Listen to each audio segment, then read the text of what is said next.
Bismillahirrahmanirrahim. Assalamualaikum warahmatullahi wabarakatuh. Perkenalkan, nama saya Rana Ulfa, NIM 1801010070510. Saya dari Fakultas Tarbiyah dan Keguruan, jurusan Pendidikan Guru Madrasah Ibtidaiyah, Universitas Islam Negeri Antasari, UIN Antasari Banjarmasin. Adapun maksud dan tujuan dari pembuatan video yang saya buat ini yaitu untuk memenuhi tugas mata kuliah pendidikan karakter yang diampu oleh Ibu Mukarromah, SPD, MPDI. Langsung saja di sini saya akan menjelaskan bagaimana fenomena karakter bangsa pada saat ini. Undang-Undang Nomor 20 Tahun 2003 tentang Sistem Pendidikan Nasional, Pasal 3 menyebutkan, pendidikan nasional berfungsi mengembangkan kemampuan dan membentuk karakter serta peradaban bangsa yang bermartabat dalam rangka mencerdaskan kehidupan bangsa. Pendidikan nasional bertujuan untuk berkembangnya potensi peserta didik agar menjadi manusia yang beriman dan bertakwa kepada Tuhan Yang Maha Esa, berakhlak mulia, sehat, berilmu, cerdas, kreatif, mandiri, menjadi warga negara yang baik serta bertanggung jawab.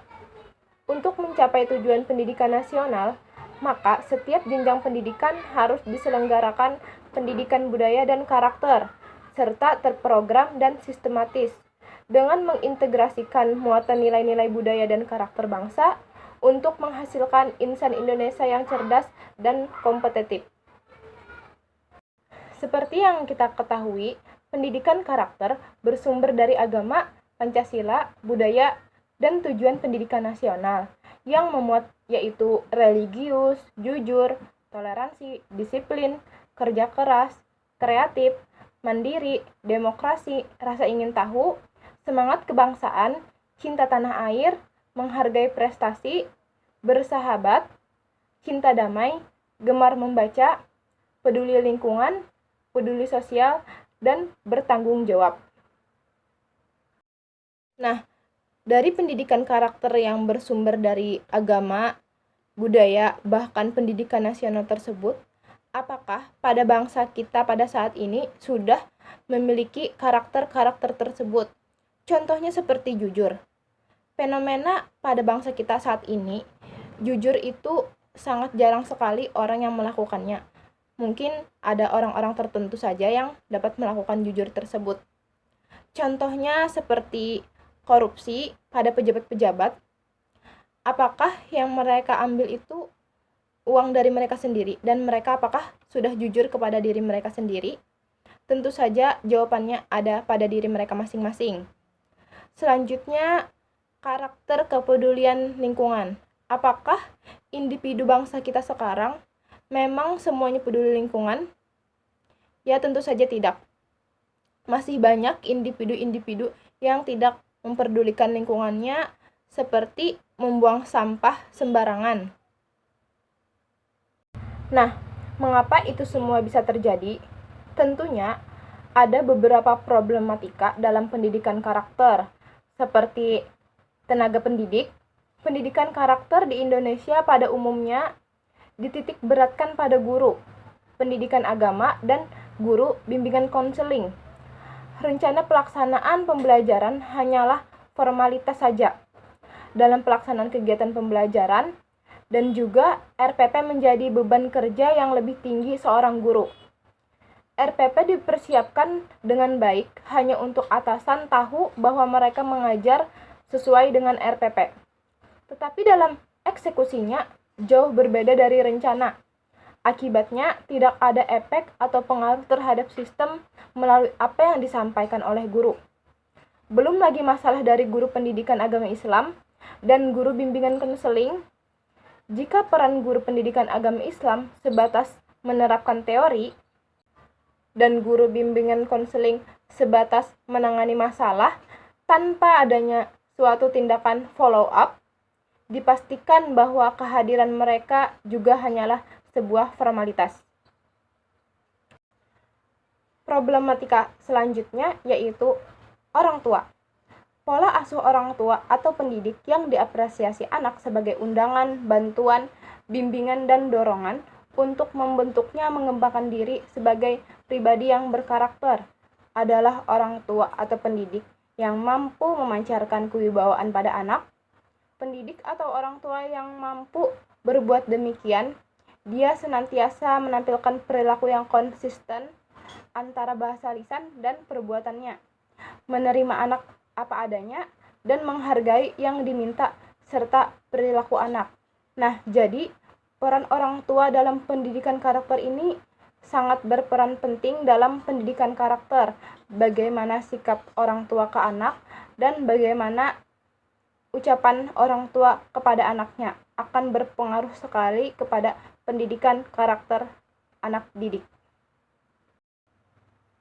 Problematika selanjutnya, ketiadaan mata pelajaran pendidikan karakter pendidikan secara tersendiri. Hal ini telah menyebabkan materi atau bahan ajar yang tersedia tidak dapat seluruhnya dikembangkan dalam mata pelajaran tertentu, sehingga pengetahuan tentang pendidikan karakter tidak dicerna secara komprehensif oleh peserta didik.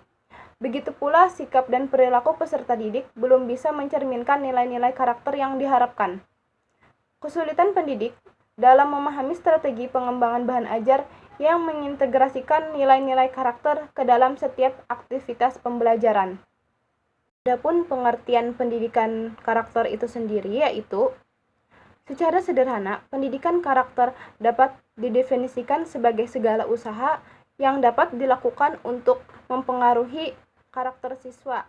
Tetapi untuk mengetahui pengertian yang tepat dapat dikemukakan di sini didefinisikan pendidikan karakter yang disampaikan oleh Thomas Likona menyatakan bahwa pendidikan karakter adalah suatu usaha yang disengaja untuk membantu seseorang sehingga ia dapat memahami, memperhatikan, dan melakukan nilai-nilai etika yang inti.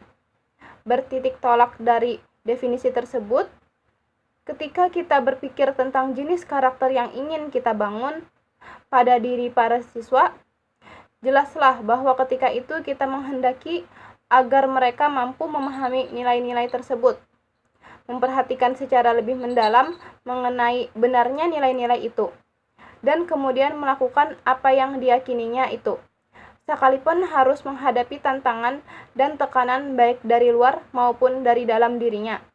Dengan kata lain, mereka memiliki kesadaran untuk memaksa diri melakukan nilai-nilai itu. Adapun manfaat dari pendidikan karakter yaitu agar individu dapat memiliki karakter seperti yang ada di dalam Al-Quran dan hadis.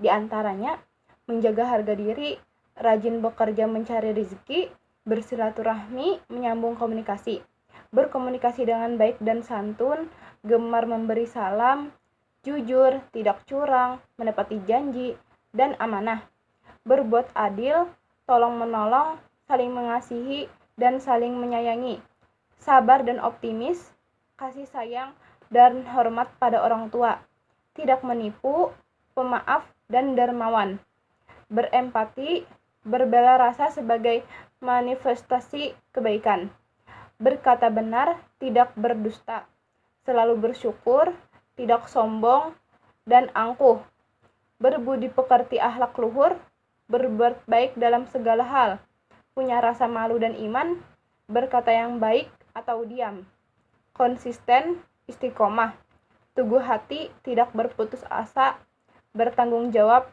dan cinta damai. Adapun keterkaitan antara pendidikan karakter dan fenomena karakter pada bangsa saat ini, yaitu dari adanya pendidikan karakter tersebut, maka fenomena yang terjadi pada karakter bangsa kita pada saat ini tidak mungkin terjadi, seperti contohnya ketidakjujuran. Misalnya pendidikan karakter jujur sudah bagus dijelaskan oleh pendidik dan orang tua, maka seseorang tersebut tidak akan berbohong lagi dan seseorang tersebut akan berkata jujur. Sekian video dari saya, semoga bermanfaat. Salah khilaf mohon maaf. Wassalamualaikum warahmatullahi wabarakatuh.